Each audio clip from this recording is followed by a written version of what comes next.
ஒரு முறை கேட்டோம் அறிவாலயத்தில் கலைஞரை பார்த்து, ஐயா ஏன் 9 மணினா சபாநாயகர் 8:59 தானே வர்றாரு, நீங்கள் ஏன் 8:45 வர்றீங்கன்னு. என்ன சொன்னார் தெரியுமா நண்பர்களே?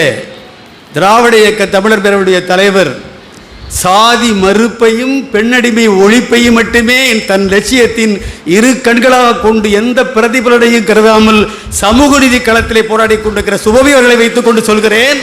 கலைஞர் அறிவாலயத்தில் என்ன தெரியுமா சொன்னார்? ஏன் நீங்கள் வரலாமையா, நீங்கள் உள்ளேயே உங்கள் அறையில் இருந்துட்டு சபாநாயகர் வர 2 மணித்துலையோ அல்லது வந்த பிறகு வரலாமையான்னு கேட்டப்போ அவர் சொன்னார், ஏன் சபாநாயகர் வருவதற்கு முன்னால் வரீங்கன்னு நீ கேட்கலாமா இந்த கேள்வியே? துணை சபாநாயகர் யாருன்னார். பருதி இளவழுதியா? பருதி இளவழுதி உள்ளே வரும்போது நான் எந்திரிச்சு நிற்க வேணாமா, அதனால தான் தாமதம் வரேன். பேரவை தலைவரோ துணைத் தலைவரோ வருகிற போது அவையில் இருக்கிற அனைவரும் எழுந்திருக்க வேண்டும் என்பது மரபு. அதற்கு நானே உதாரணமாக திகழ வேண்டாமா என்று கலைஞர் கேட்டார். இதையெல்லாம் எதற்கு சொல்கிறேன் என்று சொன்னார், இவ்வளவு நயத்தக்க ஒரு நாகரிகத்தை தன்னை கடுமையாக விமர்சனம் செய்து தொடுத்து கொண்டிருக்கிற கணைகள் அனைத்து சுடுகணைகளாக பேசிக் கொண்டிருக்கிற தன்னுடைய பெருந்தன்மையால் சட்டமன்ற உறுப்பினராக உள்ளே வந்து அமர்ந்திருக்கிற ஒருவர் கடுமையாக பேசுகிற போது நயங்குறையாமல், நயம் குன்றாமல், நளினம் குறையாமல், நாகரிகம் தவறாமல் அடுத்து நீ பதில் சொல்லி உரையாற்ற வேண்டும் என்று அத்தனை சான்றோர் பெருமக்கள் பழுத்த அனுபவசாலிகள் இருந்த அந்த அவையில் எனக்கு அந்த வாய்ப்பை கொடுத்தது என்னுடைய வாழ்க்கை வரலாற்றிலே மிகப்பெரிய பெரும் பேரு. நான் பெற்ற விருதுகளிலேயே பெரிய விருது அது. அதனால தான் அதை பேழையிலே வைத்து பாதுகாக்கிறேன். இதை இங்கே எதற்கு சொல்கிறேன் என்று சொன்னால், என்னுடைய அண்ணன் ஜெயராமன் ஒரு இடத்துல கூட பழக்கருப்பையாக சொல்கிற போது என்ன தெரியுமா சொல்றாரு? மிகச்சிறந்த சிந்தனையாளர், கருத்தாளர், மதிப்பிற்குரிய பழக்கருப்பையா. நான் சொல்கிறேன், ஒரு எழுத்து கூட மாற்றம் இல்லாத. இப்போ எடுத்து படித்து பாருங்க, அவருடைய முன்னுரையில் எழுதியிருப்பார். மிகச்சிறந்த சிந்தனையாளர், கருத்தாளர், மதிப்பிற்குரிய பழக்கருப்பாய் என்று அவர் குறிப்பிட்டிருப்பார். அப்படி அவர் எழுதுகிற ஒவ்வொரு வரிகளையும் நாம் குறிப்பிட்டு அந்த நடை அழகை சொல்லலாம், அறிவு தேடலை சொல்லலாம். தன் கருத்தை நிறுவ முயற்சி செய்கிற போது அவர் தேடி அலைந்த அகச்சான்றுகளை நாம் படிக்கிற நமக்கு புரிகிற மொழியிலே சொன்ன அந்த விதத்தை, பாங்கினை பாராட்டலாம். நிறைய செய்திகள் அதில் இருக்கிறது. கலைஞர் ஒரு முறை சொன்னார், நாங்களெல்லாம் உங்களுக்காக பேசுகிறோம், பேராசிரியர் அன்பழகன் அவர் எங்களுக்காக பேசுகிறார் என்று. அதைத்தான் உங்களுக்கும் சொல்கிறேன், நாங்களெல்லாம் உங்களுக்காக எப்போதும் பேசுகின்றவர்கள், எங்களுக்காக பேசக்கூடிய பேராசிரியர் இங்கே வந்திருக்கிறார். நான் நேரத்தை அதிகம் எடுத்துக்கொள்ளக்கூடாது. ஆனால் அகிம்சையை பின்பற்றி அகிம்சை என்கிற தத்துவத்தை தன் உயிர் மூச்சாக கருதினார் காந்தியடிகள் என்கிற செய்தியை பண்ணி அழுத்தி திரும்ப சொல்லி வேறு சில பேர் அடைந்து கொண்டிருக்கிற லாபங்களை தக்க வைத்துக் கொள்வதற்காக முன்னிலைப்படுத்தினார்களே, அந்த அகிம்சையால் விளையக்கூடிய நன்மைகள் எது என்று காந்தியார் சிந்தித்ததை விட அவர் அகிம்சையை காப்பாற்றத்தான் அதிகமாக முயற்சி செய்தார் என்பதைத்தான் சௌரி சௌரா நிகழ்வும் ஜாலியன் வாலாபாக் நிகழ்வும் எடுத்து காட்டுகிறது. இன்றைக்கு எல்லோரும் சொன்னார்கள். நம்முடைய அருமை சகோதரர் ராசி பன்னீர் மிகுந்த கவனமாக சொற்களை பயன்படுத்தக்கூடியவர். சொல்லுக சொல்லை பிரிதோர் சொல் அச்சொல்லை வெல்லுஞ்சொல் இன்மை அறிந்து என்று வள்ளுவரை பின்பற்றி பயன்படுத்தக்கூடியவர். அதனால் யாரையும் காயப்படுத்தாமல் மிக அழகாக சொன்னார். பங்கி இனத்தைச் சேர்ந்த மனித கழிவுகளை அப்புறப்படுத்துகிற ஒரு துப்புரவு பணியாளன் அரிஜன் பத்திரிகைக்கு ஒரு கடிதம் எழுதுகிறான். காந்தியாருடைய பத்திரிகைக்கு, நான் BA படித்திருக்கிறேன், நான் அரசியல் நிர்ணய சபையை ஒப்புக்கொள்ளப்பட்ட விதிகளின்படி சட்டமன்றத்துக்கு போகலாமா என்று கேட்டபோது கேட்டுவிட்டு அவன் சொல்கிறான், இதை நீங்கள் இந்த பதிலை அரிஜன் பத்திரிகையில் வெளியிட தயாரா என்று கேட்கிறான். அதற்குத்தான் காந்தியார் அரிஜன் பத்திரிகையிலே வெளியிட்ட அவருடைய பதிலை நம்முடைய ராசி பன்னீரிங்கே உங்களிடத்திலே மிகச் சுருக்கமாக எடுத்து சொன்னார். நண்பர்களே, அந்த பகுதி அதிகமாக கவனிக்கத்தக்கது. பங்கி என்கிற மனித கழிவுகளை அப்புறப்படுத்துகிற துப்புரவாளன் இனத்தை சார்ந்த ஒரு இளைஞன், பிஏ படித்த இளைஞன் கேட்ட கேள்விக்கு அரிஜன் பத்திரிகையில் காந்தியார் எழுதிய வரிகளை ராசி பன்னீர்செல்வம் நேரங்கருதி சில வரிகளை தவிர்த்து விட்டார். அவர் தவிர்த்த அந்த வரிகள் தான் மிக மிக முக்கியம் என்பதால் அதை மட்டும் சொல்லி விடைபெற கருதுகிறேன். காந்தியார் எழுதுகிறார், பங்கி இனத்தைச் சேர்ந்த தம்பி, நீ மனித கழிவுகளை சுத்தப்படுத்துகிற தூய்மைப்படுத்துகிற பணியில் ஈடுபட்டிருக்கிறவன். அந்த துறையிலேயே ஏதாவது ஆய்வு செய்து ஆராய்ச்சி செய்து ஒருவேளை அந்த மனித கழிவில் இருக்கிற நோய்களை எல்லாம் தீர்த்து வைக்கிற மருந்து என்ன என்பது போன்ற முயற்சிகளில் ஈடுபட்டு நீ ஏதாவது சொல்லியிருந்தால் நான் மகிழ்ச்சி அடைந்திருப்பேன்.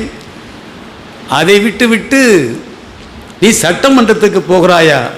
காந்தியின் ஒவ்வொரு வரியிலும் நண்பர்களே தீண்டாமை ஒழுக என்று சொன்ன காந்தியடிகளை நாம் சந்தேகப்பட வைக்கிறது. அந்த அரிஜன் பத்திரிகையில் மோகுதர் என்கிற அந்த பிஏ படித்த இளைஞனுக்கு காந்தி சொன்ன பதில் என்பதை இங்கே வந்திருக்கிற ஒவ்வொருவரும் உங்கள் அறிவுக்கு உட்பட்டு அதை விசாரணைக்கு உட்படுத்துங்கள். நாங்கள் சொல்கிற இந்த கோரிக்கையான கருத்துக்களை அவர் என்ன சொல்கிறார் தெரியுமா? மனித கழிவுகளை சுத்தம் செய்கிற வேலையை விட்டு சட்டமன்றத்திற்கு போகிறாயா? உனக்கு யார் இவ்வளவு தவறான ஒரு வழிகாட்டுதலை சொன்னது? நீ அப்படியெல்லாம் போக முடியாது. அப்படி சொல்லியிருந்தால் பரவாயில்லை, அத்தோடு நிறுத்தி இருந்தால் பரவாயில்லை. அப்படியெல்லாம் ஒரு எழுதி நீ கேட்கக்கூடாது, இடத்துல விளக்கம் கேட்கக்கூடாது என்று கேட்டிருந்தால் பரவாயில்லை. அவர் என்ன சொல்கிறார் தெரியுமா நண்பர்களே? காந்தியடிகளை முழுமையாக தெரியாத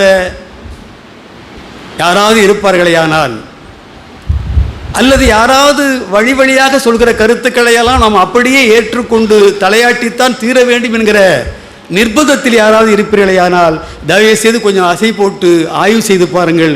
அவர் என்ன எழுதுகிறார் தெரியுமா? பங்கி இனத்திலே பிறந்த நீ பிஏ படித்து விட்ட காரணத்தால் சட்டசபைக்கு போக ஆசைப்படுகிறாயா? அப்படி நீ நினைத்து பார்த்தது கூட தவறு என்று எழுதுகிறார். சில வார்த்தைகளை பயன்படுத்துவதற்காக மன்னிக்க வேண்டும். பள்ளனையும் பறையனையும் பார்த்தாதான் தீட்டு, சாணானையும் சக்கிலியனையும் மன்னிக்கணும். பள்ளனையும் பறையனையும் தொட்டாதான் தீட்டு, சாணானையும் சக்கிலியனையும் பார்த்தாலே தீட்டு என்று எழுதி வைத்திருக்கிற அந்த மூட நம்பிக்கையை உடைத்தெறியத்தான் பேராசிரியர் சுபவி போன்றவர்கள் பெரியார், அண்ணா, கலைஞர் வழியிலே, அம்பேத்கர் வழியிலே உழைத்து கொண்டிருக்கிறார்கள். அவரை வைத்துக் கொண்டு கேட்கிறேன், பார்த்தாலே தீட்டு என்று சொல்வதை பார்த்து எவ்வளவு அருவருப்பாக கவனித்தோம். எவ்வளவு பின்தங்கிய மூட நம்பிக்கையின் உச்சமாக இருக்கிற மனித நேயத்தை கொன்று குளிதோண்டி புதைக்கிற ஒரு செய்தி அல்லவா அது? பார்த்தாலே தீட்டு என்று திட்டி விடங்கன்னு ஒரு பாம்பு சொல்லுவாங்க. கொத்துனா இல்லை, அது பார்த்தாலே விஷமின்பாங்க. திஷ்டி விடங்கன்னு அதுக்கு பேர்.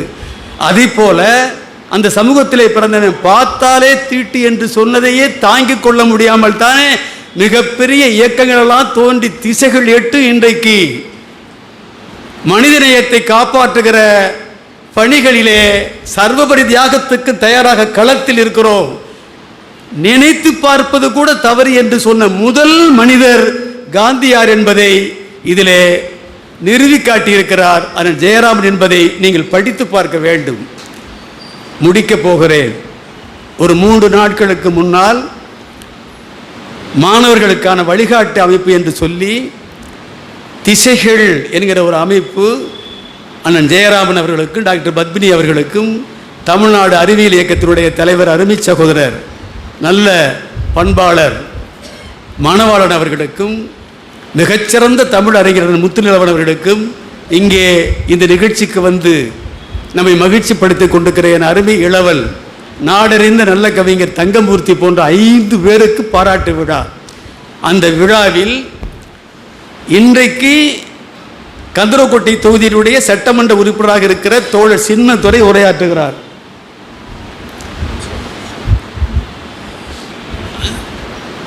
என்ன பேசினார் தெரியுமா? நான் ஒரு கோவிலுக்கு சென்றேன், குடமுழுக்கு நிகழ்ச்சி, கோபுர கலசம் வரைக்கும் போய்விட்டேன். மேல் தளத்தில் கோபுரத்திலே குறிப்பிட்ட நேரத்தில் தீர்த்தம் ஊற்றி குடமுழுக்கு செய்ய வேண்டிய அந்த பகுதிக்கு போக வழக்கமான கோயில்களைப் போல இங்கும் மரப்படிக்கட்டுகள் அமைக்கப்பட்டிருந்தன. அந்த படிக்கட்டுகளில் ஏறுவதற்கு அங்கே அனுமதிக்கப்பட்ட ஒரு 5-6 முக்கியஸ்தர்கள், சரியாக சொல்ல வேண்டுமையானால் இன்றைக்கு வடிவமைக்கப்பட்டிருக்கிற ஜாதி கட்டமைப்பிலே உயர்ந்த ஜாதி என்று கருதப்பட்டவர்கள் இருக்கிறார்கள். சட்டமன்ற உறுப்பினர்கிற காரணத்தால் நான் அனுமதிக்கப்பட்டிருந்தேன். யாரும் அந்த படிக்கட்டிலே ஏறி போக ஏதுவான உடல்நிலை இல்லாத நிலையிலே உடல்நலம் குன்றியவர்களாக வயதிலே மூத்தவர்களாக இருந்தார்கள். அங்கே நடுத்துறையும் இருந்தார் நம்ம மன்னர். மற்றவங்கெல்லாம் அமைதியாகவே இருந்தாங்க, யாரும் மேலே ஏறி போகலை. ஐயர் மட்டும் இருந்தார் மேலே, அந்த செப்பு குடத்தை வைத்து கொண்டு. நடுத்துறை சொன்னார், சின்னத்துறை நீங்கள் போகலாமே எம்எல்ஏ, நீங்கள் நல்ல உறுதியாக தானே இருக்கீங்க, மற்றவர்களை விட நீங்கள் ஏறி போகிற அளவுக்கு உடல் வாகு உள்ளவர் தானே என்று சொன்னதும் நான் ஏறி போனேன். அவர் சொல்கிறார், சின்னத்துறை சொல்கிறார், நான் ஏறி போயிட்டேன். கோபுர கலசத்துக்கு பக்கத்தில் ஐயரும் நானும் தான், அதாவது தோழர் சின்னத்துறையும் பிரம்மனுடைய நெற்றியிலே பிறந்தவர் இருக்காங்க. தயவுசெய்து கவனியுங்கள். அப்போது சின்னத்துறை தழுதழுத்த குரலில் சொன்னார், அதான் மேலே வந்துட்டோமே, கீழ்ப்பகுதியிலே நிற்கும்போதே அரை மணி நேரம் ஆச்சு. மேல் பகுதி கோபுர கலச பகுதிக்கு வந்த பிறகு இப்போது 30 நிமிடங்கள் ஆயிடுச்சு, ஏன் இன்னும் குடமுழுக்கு செய்யாமல் இருக்காங்கன்னு நான் காத்திருந்த போது ஐயர் சொன்னார், இன்னும் கருட பகவான் மேலே வரல, அவர் வந்த பிறகு தானே ஊற்றணும். இது செய்தி அல்ல. அப்போ என் காதில் ஒலித்தது, கீழ்த்தளத்தில் நின்று கொண்டு 5 பெரியவர்கள் என்று கருதப்பட்ட ஒருவர் சின்னத்துறை நிற்கும் போது கருட பகவான் எப்படா வருவார்? ஈரங்காயாத செய்தி இது. இப்போ கிட்டத்தட்ட ஒரு 72 மணி நேரம் கூட ஆகலை. தங்கமூர்த்தி சரிங்களா? தங்கமூர்த்தியெல்லாம் அப்படியே நெகிழ்ந்து உருகி போயிட்டார். சின்னத்துறை நிற்கிற கலசத்துக்கு பக்கத்தில் கருட பகவான் எப்படி வருவார் என்று 3 லட்சம் மக்களுடைய பிரதிநிதியாக இருக்கிற, ஏதாவது அரசியல் உத்தியை, தேர்தல் உத்தியை கையாண்டால்தான் மக்களுடைய வாக்குகளை பெற்று வெற்றி பெற முடியும் என்று அத்தனை தொகுதிகளிலும் முயற்சி செய்த போது எந்த உத்தியையும் கையாளாமல் நான் தொண்டன் உழைப்பேன் என்று வேட்பு மனுவில் எவ்வளவு சொத்து மதிப்பு என்று கேட்டபோது கட்டியிருக்கிற வேட்டியும் சட்டையும் தான் என் சொத்து மதிப்பு என்று எழுதி கொடுத்து விட்டு களப்பணி ஆற்றுகிற தனி ஒருவனுக்கு கூட ஒரு கோப்பை தேநீர் வாங்கி கொடுக்காமல் வெற்றி பெற்ற சின்னத்துறையை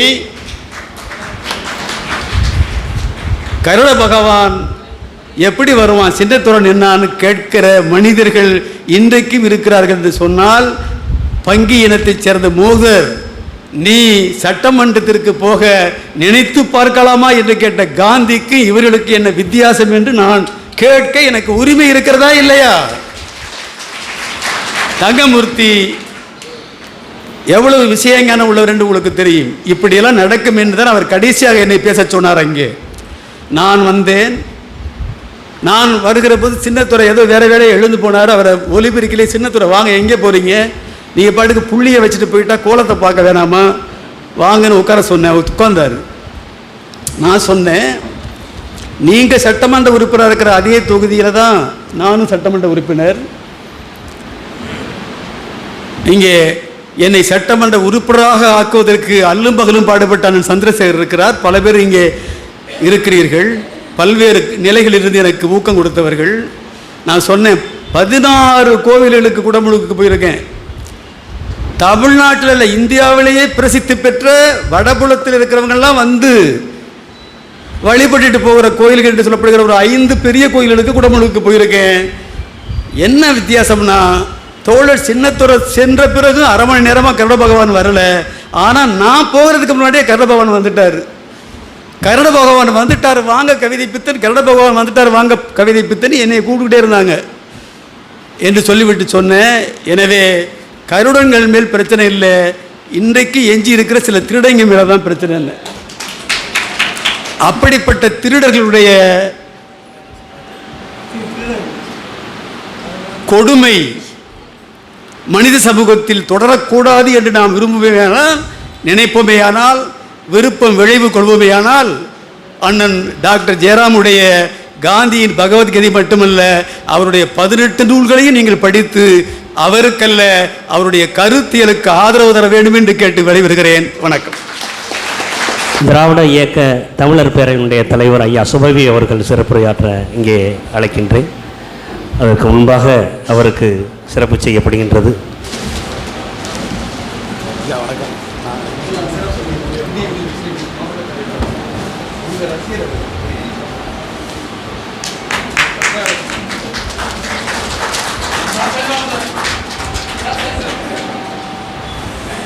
இதுபோன்ற செய்திகள் உடனுக்குடன் உங்களுக்கு வந்து சேர இதுவரை நமது அரசியல் 1000 சேனலை சப்ஸ்கிரைப் பண்ணாதவங்க சப்ஸ்கிரைப் பண்ணுங்கள், லைக் பண்ணுங்கள், ஷேர் பண்ணுங்கள், பக்கத்தில் இருக்க பெல் ஐக்கானை கிளிக் பண்ணுங்கள். என்றும் இணைந்திருப்போம். நன்றி, வாழ்த்துக்கள்.